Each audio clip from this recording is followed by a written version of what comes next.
From the Homestead Studios in Santa Clarita, California, this is a Headache Soul production. Welcome to Just the Tip-Sters, America's favorite true crime podcast. I'm your host, Melissa Morgan. With me today is my handsome and talented co-host, Joshua Spicy Nice Bevan. Spicy Nice. Yes. I saw a meme that said, I hate when people call me mean. I prefer to call myself Spicy Nice. Spicy Nice. Yeah. Okay. That's definitely me. Yeah, it's how you would classify yourself. Yeah. I'm still going to say you're mean. Yeah, that's fine. But you're like, I'm not mean. I'm Spicy Nice. Spicy Nice. Yeah. Yeah. No, I thought it was a good one. That's, yeah. I thought it was, for sure. I thought it was a very good one. You know, I don't know that we're going to have time in this episode, but we still have to discuss Saltburn. And I know all the listeners are very interested in our opinions. Not at all. Yeah. But we do have to talk about it. So maybe we'll make it a murder-tizer. Oh, yeah. There you go. Because I just cannot get that. I had a friend who said the same thing on Facebook. She said, I saw it a couple days ago and I can't get it out of my mind. And I was like, yeah. Oh, I saw it in the theater months ago. You saw it way before me. Yeah. And I still don't. I still can't imagine what it's like in a theater. Yeah. Because at home I was watching it through like my finger. Like, is that actually happening? I definitely did that. I covered my eyes and looked through the thing in the theater. Yeah. Okay, good. Yeah. For sure. Did you? I had a large blanket too, so I would cover my face with the blanket and then drop one eye. Well, and you've been to the theater with me, so you know that I have my theater bag with the blankie. And you all do. My That's supplies, right. Yeah, it's tissues. It's amazing. Right. Yeah. It's amazing. His his man purse. Yeah. It's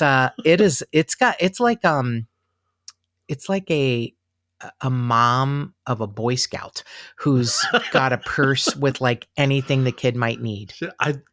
I love the movies. I want to be prepared. I want to, But you're prepared for everything, including like an apocalypse or something. You're very prepared. Yes. Yeah. I can believe you had a little blankie. I love that. Sometimes, I mean, it can get cold. Especially in the summer, and then they crank the air conditioning way up, and that's funny. You walk in and it feels great, and then 30 minutes in, you're like, oh, okay, I need a blankie now. Right. A blankie. I love that you call it a blankie. Yeah. That's hilarious. Yeah. Okay, so I already warned Joshua. Oh, before we get to I am to say, tipster Lindy from Canada, but she is, I believe, a British expat, wanted me to say hello to you.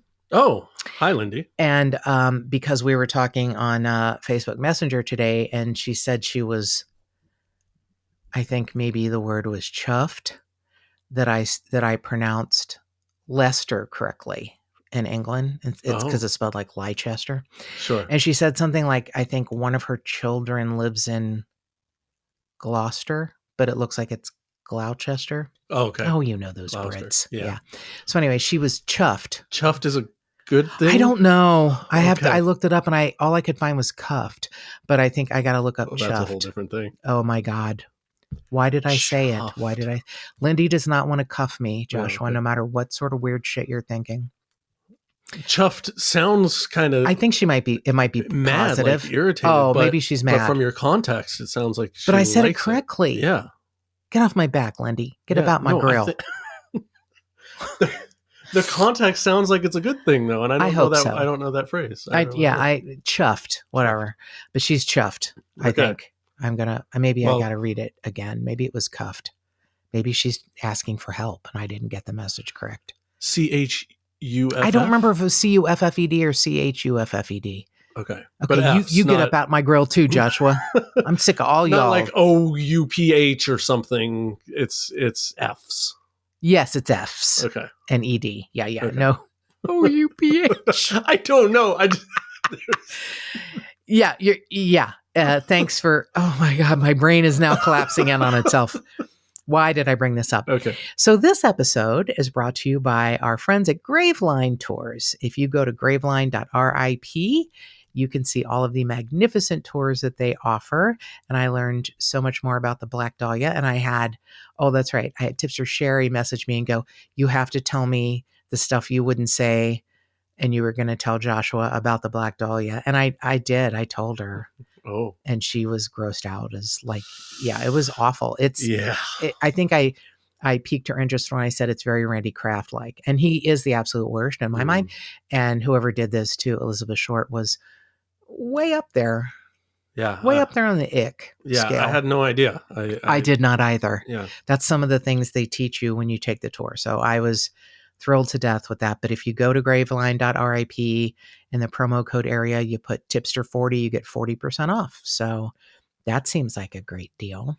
And yeah, I think their tours, I think they're just getting better and better as time goes on. Yeah. They're adding These more. guys are And so much fun. yeah, I mean, I don't know if you've seen the videos on, might be Instagram and TikTok of I Adam. think, yeah, I think he's doing both. Yes. And he's, like I saw one on James Dean and Rock Hudson and their rivalry.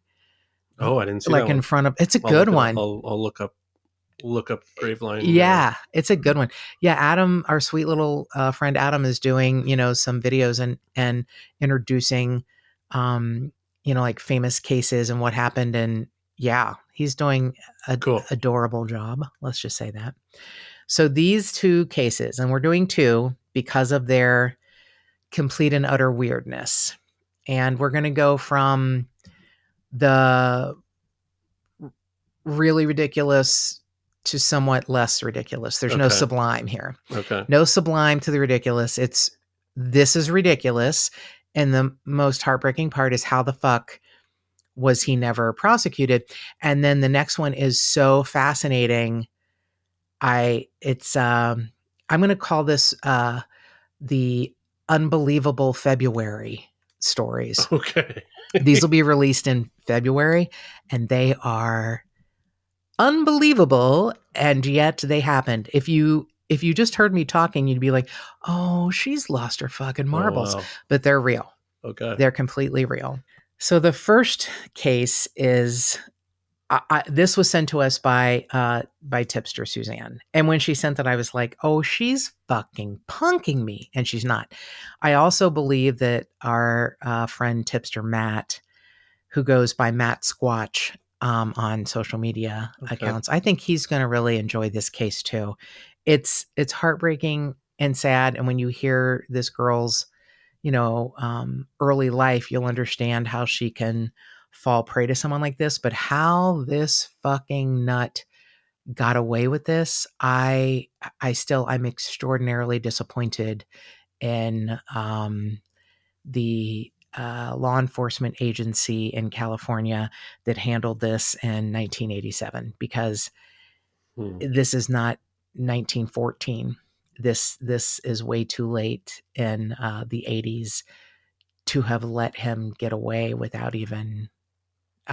Anyway, I understand it's circumstantial and you can only do so much, but Theresa Ann Bier has never been found, and she was born in 1971.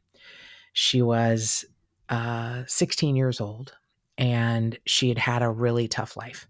Her parents, Shirley and David, were not the best of role models. David was in the Vietnam War, and he married Shirley, and she clearly had one or more mental illnesses. Oh.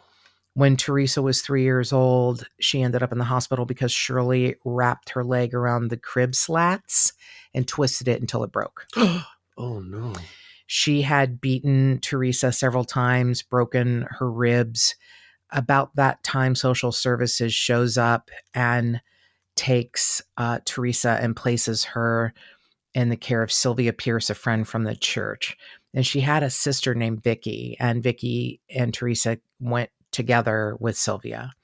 They lived happily with Sylvia for a couple of years, but then her father had divorced Shirley and wanted custody of the girls back. And I guess he had a pattern. He married a woman named Margie Richmond, who had a half brother to the girls, her own son, John. And her father, David, petitioned the court to get the girls back. And he did. And Margie was just as terrible as her mother. So David and Margie worked as janitors, and Margie sounds like a joy. She would lock her refrigerator and sit and eat her lunch and not feed her stepdaughters anything. Jeez. Yeah. Eventually, in her early teens, Theresa goes to stay with her grandparents, her great-great-grandmother, actually, in Fresno. And she stayed there for a little while just as a break. And she meets her uncle, John Richmond, who's her stepmother's brother. And he's nutty. And he's known around the Fresno law enforcement area as Blind Johnny. He, could see like shapes, but he was, I guess, legally blind. And he would fence stolen property. Okay. That's his job. That's a good career path. Yeah. They say he wanted to take care of Theresa, but I'm not sure how much I believe that. So she is staying with her wonderful stepmother's brother, Blind Johnny. He has 2 sons, and so he's taking care of Theresa. He's married to a new wife, and he has a 17-year-old girlfriend who would stay over at his house quite often. So it sounds like a fun household. Yeah, wow, okay. His wife would go to Southern California and work as a prostitute and bring money back. Okay. It doesn't sound like I'm making this shit up. Oh boy. I know. Okay. I'm not. And she would take Theresa with her to Southern California, and she really liked Southern California, but she, the situation was so uncomfortable. She just started like staying in her room and withdrawing. Sure. And, she's a teen, and it's just like, she's not even old enough to get out. And she was often forced to babysit her, her stepmother's and her uncle's sons, or no, her stepmother's sister's sons, the 2 boys. And Johnny, her uncle, would make her stay home from school. Oh. So she missed a lot of school. They lived in this really filthy apartment, and she was made to be like a babysitter. So then there's rumors that Johnny began molesting Theresa and would sometimes let his friends come and do the same to her. Oh, fuck. So in June of 1987, she had almost completed her freshman year at Central High in Fresno. And she's 16, and she's a little bit older than her other classmates because she was slow and immature. She hadn't been, able to go to school because she'd been kept out by weird ass abusive people in her life. And she was put in special education. I feel like that is where someone who preys on young people who are vulnerable, that's the kind of person you pick. Oh, yeah, absolutely. So she's 16, and I'll have to tell you, she was very pretty. Beautiful brunette with pretty Farrah Fawcett hair, Okay. All the feathered layered look of 1987. And there's all this mention of her teeth being protruding. And I wouldn't even call them that. They're, like the 2 front ones were a little, more front and center. And then a couple of others were receded. But it was the kind of look that like a lot of teenagers would have, Okay. Like if your parents took you to a dentist, you may have gotten braces or a retainer. But it wasn't like something that made her look so... it feels like we're describing Richard III again. It wasn't like something, it's like, oh, her teeth are protruding and it made her look. And I'm like, no, it didn't. She's beautiful. She's still pretty. Okay. Yeah, she's smiling in her picture, and she is beautiful young teenage girl. It looks like a lot of other 16-year-old girls all the time. Got it. So Blind Johnny, the wonderful uncle, has, really good friends around him. And he has a 43-year-old friend named Russell Skip Welch. He went by Skip. 43-year-old meth head. Oh boy. He's obsessed with Bigfoot. So 43-year-old meth head Skip Welch was completely obsessed with Sasquatch or Bigfoot, and he actually calls himself a student. Oh, and boy. He and Theresa had a plan to go up into the mountains to look for Bigfoot. Okay. On June 1st of 1987, when she's almost out of her freshman year. So he picks up Theresa from his friend Blind Jimmy's house. And, Blind Johnny. He picks up Theresa from his friend Blind Johnny's house and says he's taking her to school. But he didn't. According to Skip, they spend the day in Shut-Eye Peak, which is an area of the mountains where he would take young girls. He had actually done this before. He had taken a young girl named Michelle to look for Bigfoot, and she was smart enough that she brought 2 friends with her. Well, okay. Now, she was warned by other friends not to go with him, but she went anyway. But she took 2 big male friends with her. And she said it's a good thing because I think I was drugged. And she said she remembers screaming that someone was going to kill her, and she was running and almost fell off a cliff, but one of her friends saved her. Oh, geez. Yeah, so he gave her probably something. Oh, no. But he couldn't complete, his evil do. Even in front of these other friends, these teenage boys. Yeah, he probably didn't drug them. Maybe he'd already, I don't know. But he didn't get caught that time. Okay. Except she was like, she didn't report it until after Theresa went missing, but her 2 male friends backed her up. Okay. So it's not that I doubt her. So he doesn't, say anything. He just goes up in the mountains June 1st with Theresa. And then that's that. And then blind Johnny gets a phone call like, why isn't she in school? And it's like, well, she was picked up by my meth head friend. I mean, I trust him with my not quite niece or whatever. Right. Yeah. It's just it's the craziest thing. So the school calls and says she's not at school. Now he lies and says she's homesick today, and I'll explain later. He wanted to handle it on his own. Sure. So because he thinks she's ditching, and right. He wants to say, hey, go to what's school. going on? Yeah. There are some sightings and some information. So Skip and Theresa had made a stop on the way to the mountains at his daughter Chandra's house, at Skip's daughter's house. And he was having trouble with his beat up 1976 Chevy Monte Carlo. And then it's 9:30 at night and Theresa's still not home.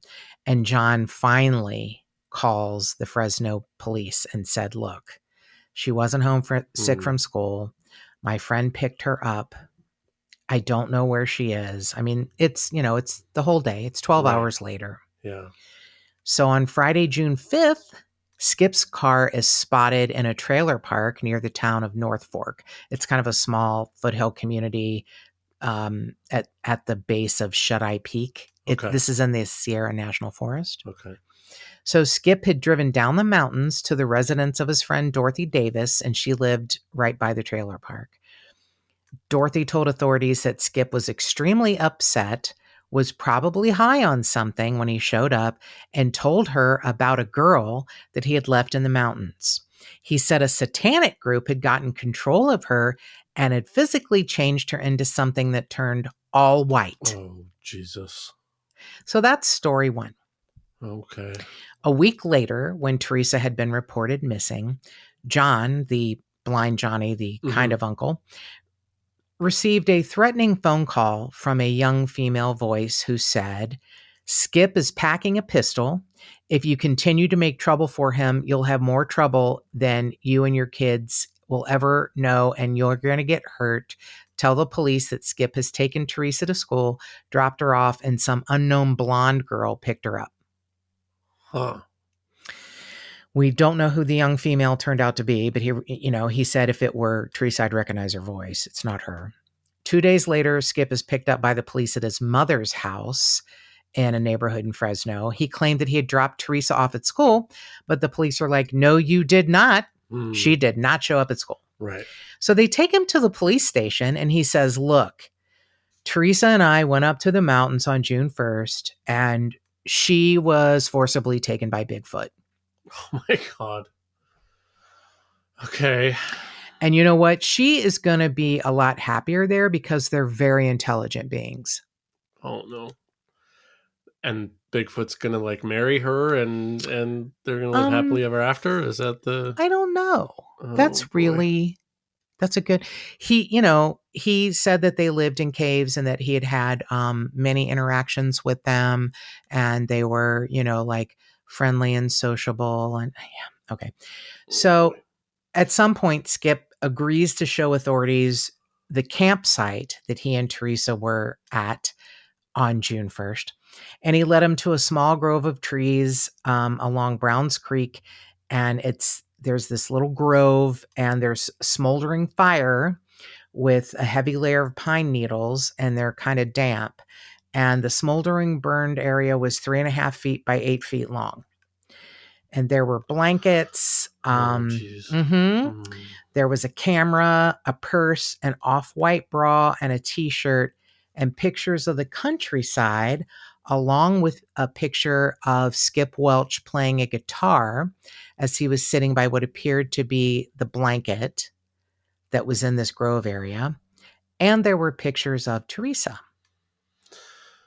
Okay. The campsite turned out to be staged by Skip Welch.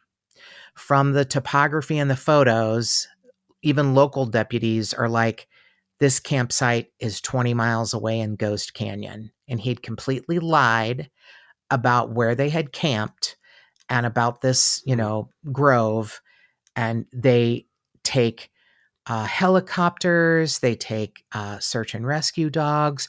They look at this place in Ghost Canyon. They're looking for any kind of a clue where Theresa could be.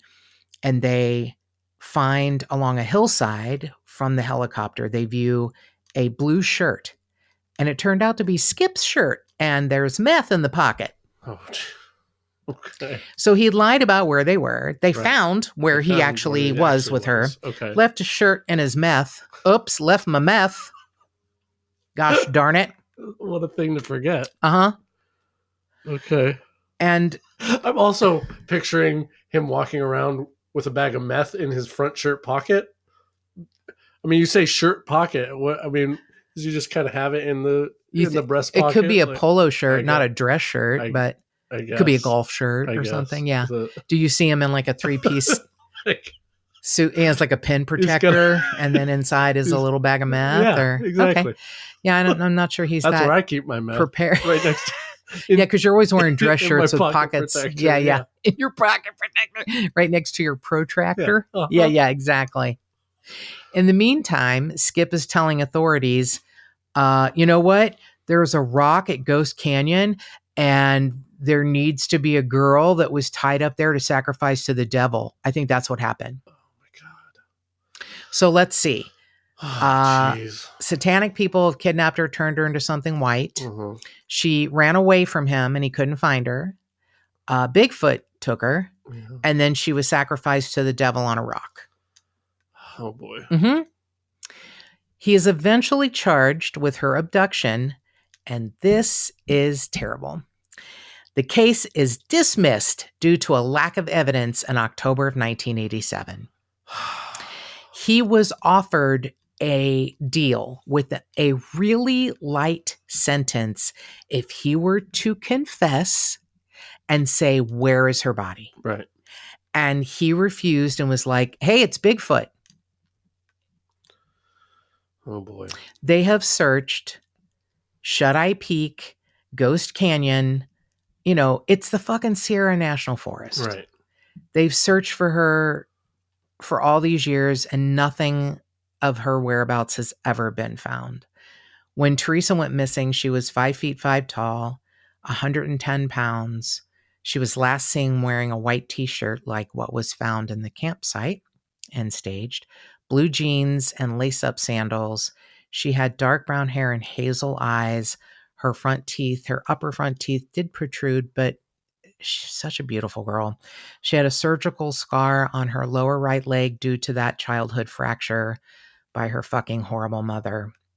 And Skip Welch died in March of 1998 at the age of 54 from severe coronary artery disease.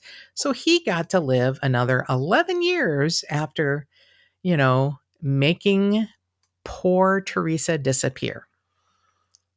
Jeez. Yeah, delightful, huh? No.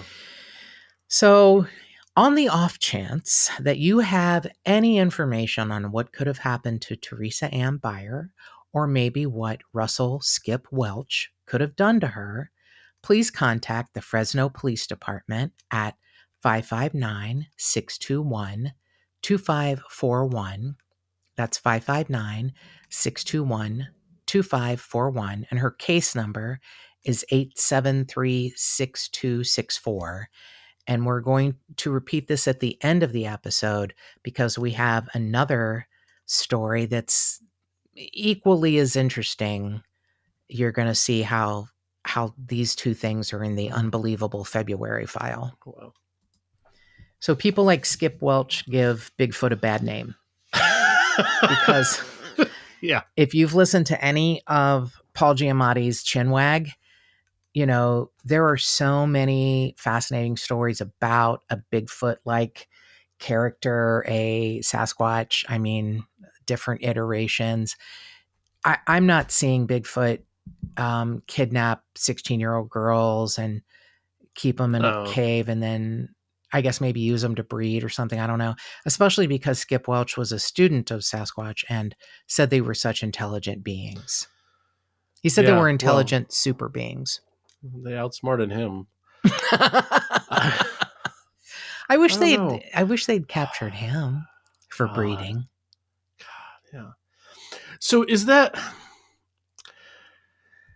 how I have always heard it's really hard to convict for a murder without a body.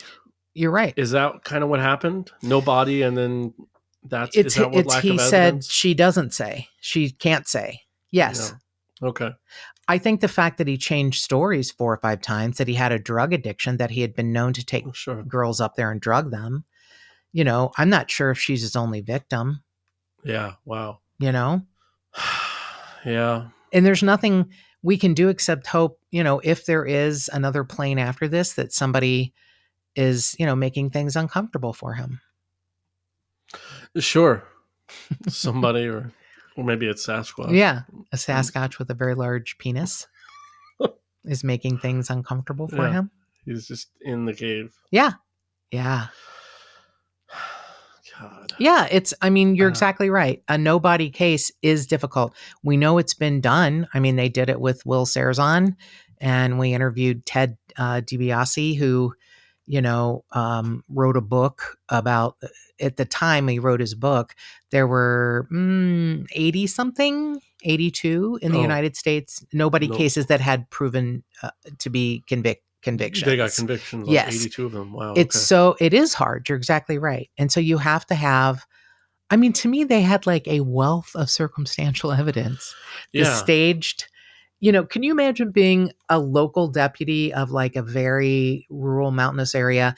A guy shows you a staged scene, you find pictures, you're smart enough to, like, maybe you're almost the forest ranger. You're smart enough to go, this isn't this area. Right. They figure it out. It's 20 miles away. They find his meth shirt. Yeah. So he's lied and lied and lied, not to mention the lies about Bigfoot. But yeah, I think it made me angry.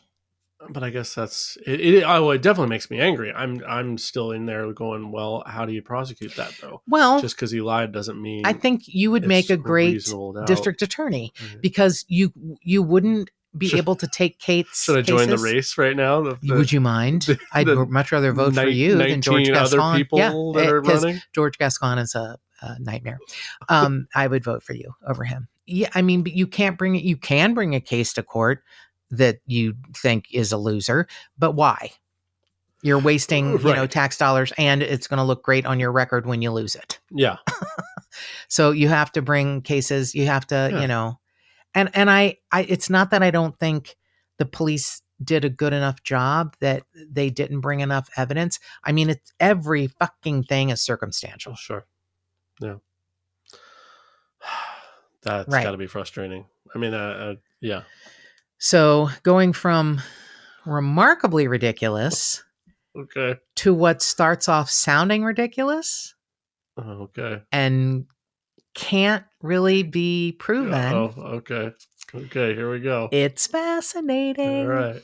Okay. So I entitled this as far as, us recording it, like Sasquatch and alien abduction. Oh no. Okay. I don't believe that Amber Aiaz and her daughter Melissa Fu were actually abducted by aliens in December of 2019.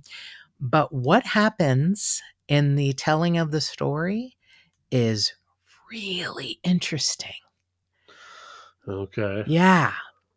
So Amber and her daughter Melissa live with her husband, 42-year-old Uber driver Chen Zhang. Okay. His stepdaughter is 12 years old, and I think his wife is 34.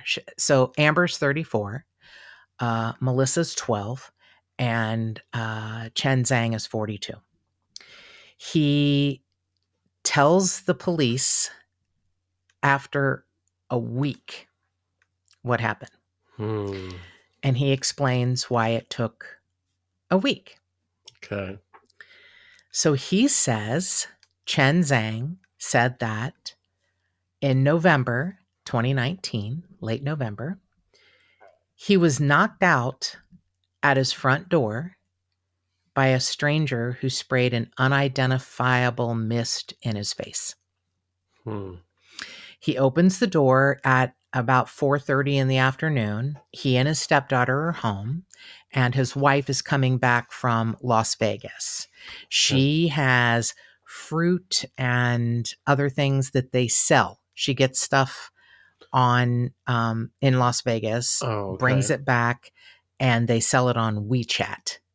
Probably in an Asian community, like a, like a Asian farmers market kind of thing.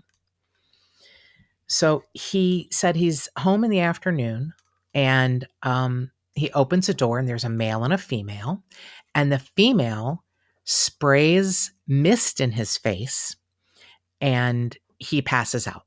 Okay. He wakes up and there is a note written in Chinese on a piece of white linen. There is a bloody handprint on the wall, on the kitchen wall, and his wife, who should have been home by then, her SUV, along with all of the fruit and fish, is in the parking lot, but she's gone. So it was 4:30 in the afternoon. He wakes up on the dining room floor. And he, by the way, is a Chinese immigrant who speaks very little English. So they had a Mandarin interpreter who happened to be a detective on the Irvine police force, who interpreted for him. He wakes up to find a bloody handprint on the wall. There's bloody stains on the carpet. He remembers being sprayed in the face with this wet mist. And there is, when he wakes up, a handwritten note on white lined paper. I said linen, but it was white lined paper, written in Chinese. It tells him his wife and stepdaughter are okay. They'll be home in a couple of days. If you contact the police, you will never see them again. Clean your apartment. Act normal. We are watching you. Oh, boy. He finds his wife's Ford Explorer in her usual parking spot in their apartment complex. All of the freight from Las Vegas is there. He contacts buyers on WeChat and he sells the food. In the days that follow, I know, you got to hang with me. You got to hang with me. In the days that follow, he would wake up and find that someone had slipped notes under his door. They repeated the key themes. Your daughter and wife are fine. You'll see them soon. Clean the carpet, tidy the house, do as we say. We're watching. Oh, boy. So he cleans the bloody patches of carpet. He cuts them out and replaces them. He tried to remove the bloody handprint on the wall with bleach and then finally decided he needed to paint over it. He went to his stepdaughter's school and said she is ill and will be at home. On Wednesday, 5 days after they have disappeared, he receives a fifth note. It reassures him that his wife and daughter are okay, but instructed him to leave town for 2 days.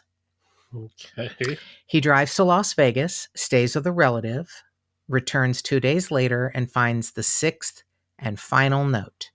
They're fine. Clean the carpet again. Clean the house again. You'll see them on Monday. Now, on Monday, December 1st, and they have not appeared, Chen Zhang calls the police. They say he's visibly nervous and he's like, they might know that I'm talking to you. So he's there for an extended time. Mm-hmm. And he said, I'm going to sleep on this couch in the lobby because I'm not going to go home. Okay. I'm afraid to go home. He said he had no idea who kidnapped his wife and stepdaughter or why, because there's never been a demand for ransom money. And he said, I'm just very afraid the kidnappers are watching me. Right. So a detective wrote in a report, your story is impossible. And he said, yeah, it does seem impossible, but I have no idea why they disappeared and I would never hurt them. So in mid-January of 2020, 44 days later, there are dozens of detectives working in shifts around the clock to surveil him. They were like, maybe he'll meet with a co-conspirator. Maybe he's got a girlfriend. Maybe he's going to lead us to the bodies. Right. He was very predictable in his routines. And, he has like a very small kind of life. Mm-hmm. So he gets up at 7 a.m., but he rarely leaves his apartment. He goes out for cigarette breaks on the patio. They followed him by foot when he went to the market across the street where he shopped for food. They followed him in an unmarked car when he jogged. During this entire time, detectives said, we never saw him do anything suspicious. Okay. People who know Chen Zhang describe him as a very non-assertive man who avoided conflict at all costs and acquiesced to his wife. Okay. They had married in 2017. They broke up after he discovered she had an affair in China when she went to visit home, but they got back together. So detectives are like, look, he bolstered his own credibility because he was 1,000% cooperative. Sure. He would say, tell me what you need. When he had cut out the carpet, he took them to where the evidence was that he had, destroyed under the, the rules of the notes. He let the police search his apartment. He showed them where the bloody handprint was under the paint. The forensic techs found the replaced patches of carpet, peeled them up, and found blood on the padding underneath. They believe the blood is his wife's blood. Okay. So the detectives interview all of the neighbors in this very large apartment complex. One of the neighbors had seen him carrying out a large cooler, and the other one had seen him carrying a large storage container. Detectives are like, oh, is this where the bodies are? And he takes them to where these containers are. Nope, that was the stuff he cleaned out of his apartment. It was the carpets and things? Yeah. Okay. Jeez. There's a jagged cut near his left thumb. And the police are like, hey, this is pretty iffy. Right. What's going on here? And he said, I was cutting meat with a cleaver and I cut my own thumb. And he takes him to his apartment and demonstrates with the cleaver, and they see a dull edge that caught his thumb. Jeez. One element of his story that seemed like, okay, so we've got him this time. There's no mystery spray that renders someone unconscious. And the FBI goes, well, actually, yes, there is. There's an anesthetic called fluothane, and it's used in very unusual and sophisticated kidnappings. Wow. This is definitely unusual. Uh-huh. Okay. So he is being interrogated by Detective Victor Chang, who, can translate Mandarin. And the detective who's with Detective Chang says, I really am starting to believe that he may not be the culprit in, the middle of January in 2020. He, came to the station. He voluntarily answered questions from morning to night. There was over 40 hours of interrogations. There's an FBI behaviorist behind two-way mirror observing him. They surprised him with a polygraph, and he's like, absolutely, take it. No deception. Wow. 6 weeks of constant leaning on him with interrogations. And they were like, look, if this is some elaborate lie, it's so flawlessly memorized. This guy should be a professional actor. Yeah. Much less this like very simple man with a small life. Mm-hmm. The detectives were like, you know what? He didn't waver. We all came back and said, we can't tie him to this. We cannot tie him to this. Mm-hmm. So detectives are like, you know what? The real answer might be in Amber Aiaz's past. She has a history with men in Las Vegas and China.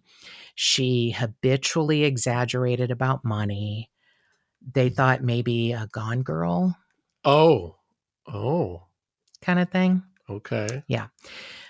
She had convinced Chen Zhang that she had millions of dollars in investments and hundreds of thousands of dollars in cash. When they showed him she's broke, he just completely reacted with disbelief.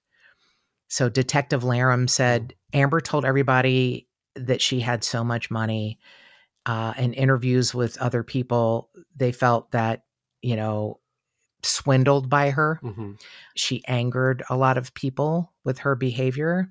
Some of them even made threats. I don't know if she borrowed money or said, I can get this for you. One theory is that kidnappers took her in the expectation that she would give them a bunch of money and she didn't have it. And that might be right. All right. They figured out, okay, she's broke and then. Right. So the Gone Girl theory, like her mother in China is like, look, she has not contacted me. None of her accounts in China have been used. None of her accounts in the US have been used. Even her husband didn't, use the ones he had access to in the US. It's pretty fascinating. It's in my mind. Wow. So the FBI put them both on the most wanted kidnappings, missing persons list.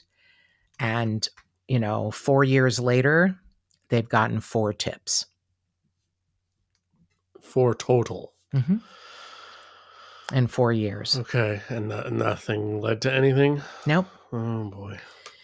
So, during this time, Chen Zhang said, if I was involved in this kidnapping, I didn't have to report it at all. You wouldn't have even known about it if it wasn't for me. Right. I'm nobody in this country. I can disappear. Huh. Wow. What? Interesting, huh? Oh, my God. Okay. And I know. All right. I love that detectives and the FBI are like, I don't know. I don't know. Man. Right. Yeah, because it sounds super fishy on. Oh my God! Of course on him, but can you? I think they leaned and leaned and leaned and leaned, and he's like, "I'll tell you anything."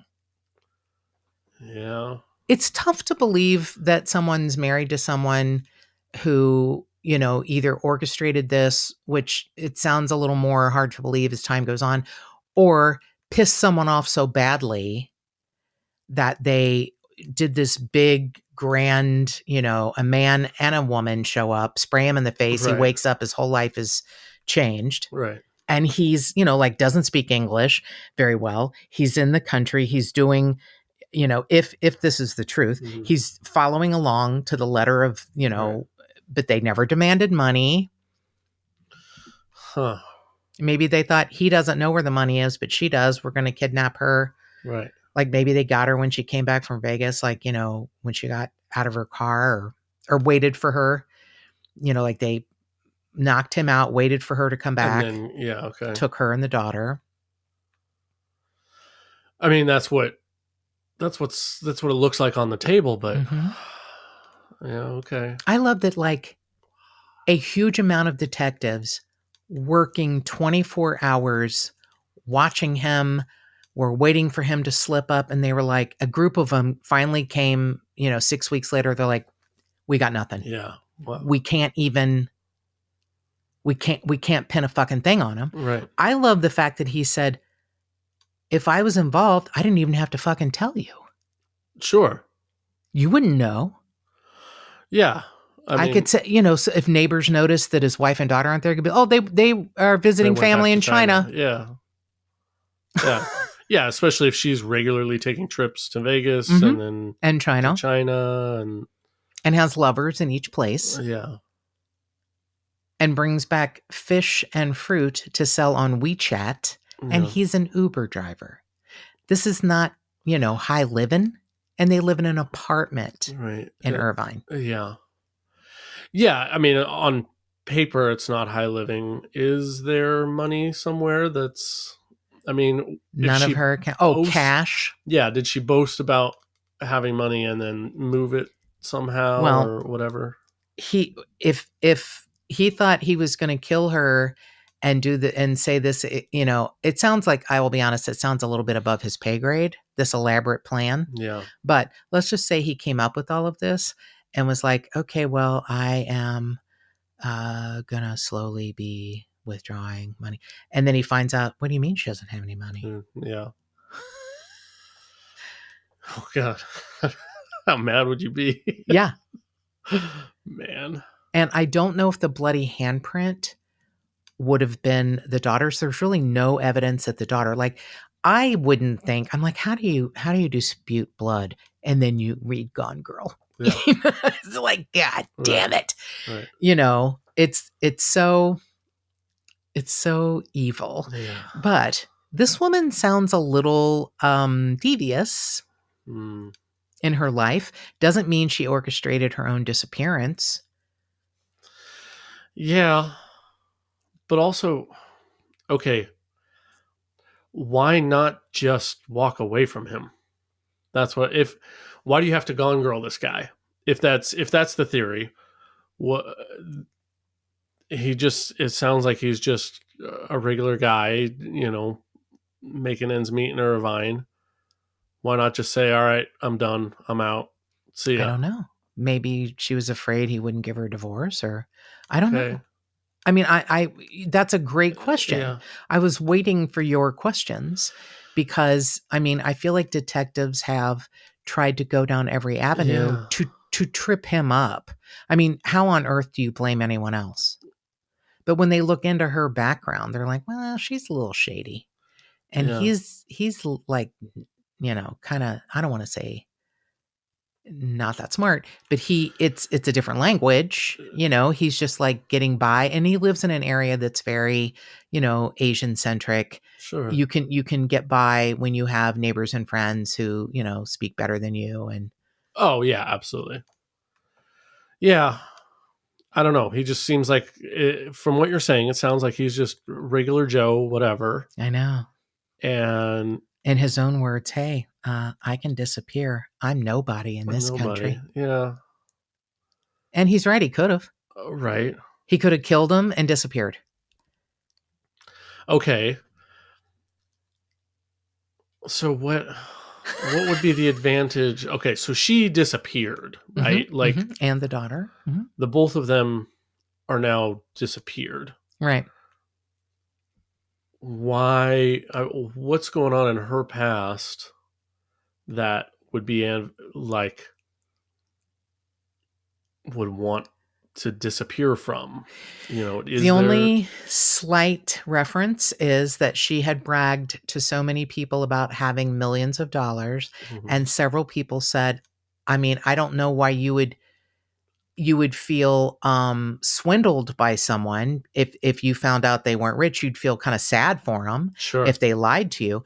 But the word swindled bothers me. Several people felt swindled, by her lies. So that, I'm wondering, did she say, I'm a millionaire, but I can't get access to my money. Can you loan me $5,000 or something? Oh, and very distrusting of the bank. Sure.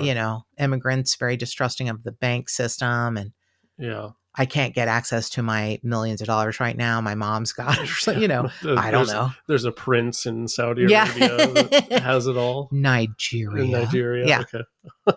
Yeah. Yeah. I feel like that's a key word. Many people they spoke to felt swindled by her. Okay. If you're like in an apartment complex and somebody disappears and they've told you they're, millionaires, and then you find out it was all a lie, they're, ostensibly broke, you'd be like, oh my God, that's so sad. Right. What like, why did they have to lie? They didn't have to lie to me. I didn't give a shit if they had money or not. And it's so sad that they had to do that to feel better about themselves. Why you wouldn't feel swindled? Yeah. So the only reason to feel swindled is that there's outstanding you lost debts. Something. Yeah. Not just trust, but like, maybe money, or maybe she promised like investments. I don't know. I mean, they said detectives are like, look, what more than likely happened was her own lifestyle. Yeah. Whether it was somebody who kidnapped them and thought they had a bunch of money, or whether she, needed to get away, or, I don't know. That's what's so amazing. Yeah. But I can tell you it wasn't Bigfoot. Oh, yeah. I can tell you that.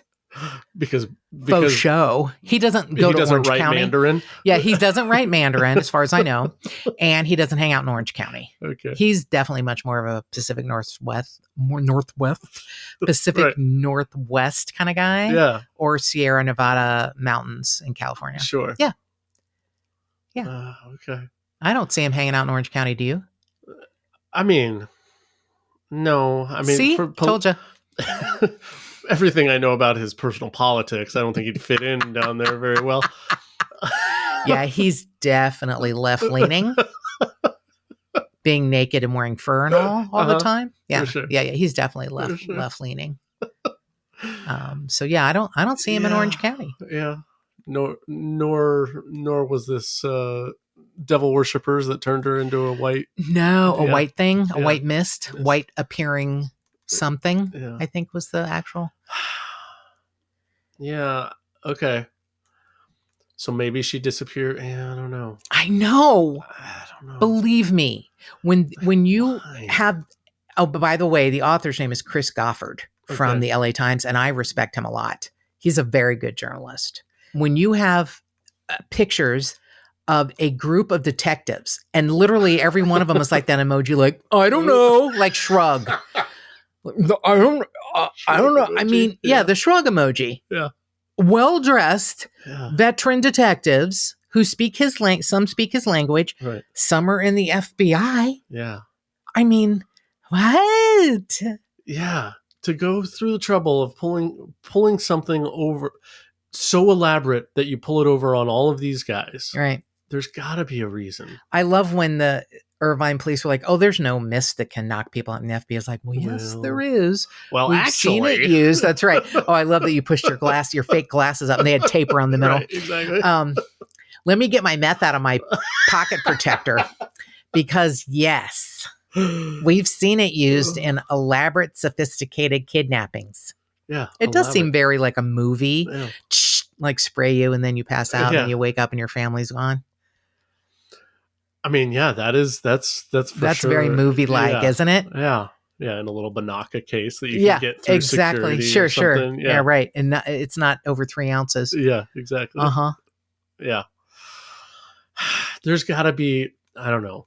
There's got to be one more bit of something that I hope they find it. Reason, yeah. I really hope they find it. So Chen Zhang still lives in Southern California, but he moved to Los Angeles County. Okay. Because he said he feared, Chinese mafia or whoever did this to his wife and stepdaughter, if that's true. So yeah, he's still around, and he didn't go too far away so that they couldn't, he didn't move back to China. Right. Next time, think about that. Next time you get in an Uber. Oh yeah. Oh, what's your name? I'm gonna Dave Murderer. Is that what you said your name was? Oh, I don't think that translates to what you think it means. Yeah. Right. Man. Paul Bloodstain? Nope. No. There's something else. I know. There's something else. I want to blame him so much. I want to blame him so much, and I was like, ugh. Yeah. Yeah, maybe we got to go find a bunch of, just take a bunch of Uber. That's it. This is trips around downtown LA. You don't actually have to take Chinatown. You could just every time that it comes up, if it's not if it's his not name, Chen Zhang you just or reject Dave it. Bloodspatter. Yeah. Yeah. Yeah. Yeah. Nope. No. Sorry, not going there anymore. Yeah. We should take a trip to Chinatown just in case. Hey, it's the Lunar New Year. Oh. Not till February 10th. And guess what? It's my year. Is it what are you? Let me see if I can guess. Yeah, what try to year you guess. are. No, not what year. You know what year I am. No, I mean, what year of what you are? Are you a dragon? Yes. Are you really a dragon? Yes. Oh, good on you, mate. Okay. Wow. Why? What is that? That's really good.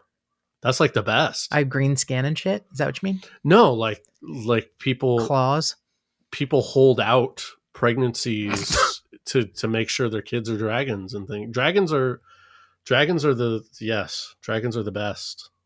Yeah, I don't think it's the best. I think it's considered like an auspicious whatever animal. It's the big. No, but people being born in the year of the dragon, it's really good. Well, so there's the element too, and my element is wood. Okay. So there's like fire, metal, whatever. God damn it! Why did I walk into that? Okay, so anyway, I'm a wood dragon, and this only comes around every 60 years. Okay. So. And that's now again. Yeah, I'm like, if this year doesn't go good, I'm talking to somebody. Yeah, file Buddha. A complaint. Yeah, I'm going right to Buddha because this is some fucking shit. I deserve a good goddamn year. So yeah, 2024, wood dragon. All right. Me and Chen Zhang. You've got it.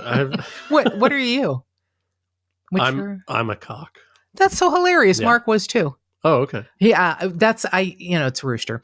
But yeah, you're definitely a cock. And when I would like tell people, I was like, I'm a dragon and Mark's a cock. And he'd go, that's enough. That's enough. It was so funny. Yeah. You're definitely a cock. Yeah. Oh, for sure. You perfectly embody the cock. Oh my God. And what's the shirt you're wearing? And I have a rooster. On my shirt. Rooster. Yeah. Not a cock, a rooster. He has it's not a cock shirt. Yeah. Jesus Christ. Okay, so if you know anything about the disappearance of Theresa Ann Bier, please call the Fresno police at 559-621-2541, case number 873-6264. If you have any idea what could have happened to Amber, Aiaz, and Melissa Fu, please contact the Irvine Police Department at 949-724-7000.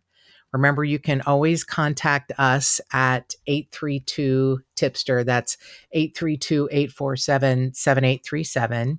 You can email us at jttipsters@gmail.com. Even if you just have a case suggestion or if you want us to cover an unsolved homicide or missing person. And you can find us on any of the social media platforms. Just the Tipsters Facebook page, at JT Tipsters on Instagram, at JT Tipsters Pod on Twitter, and more cowbell.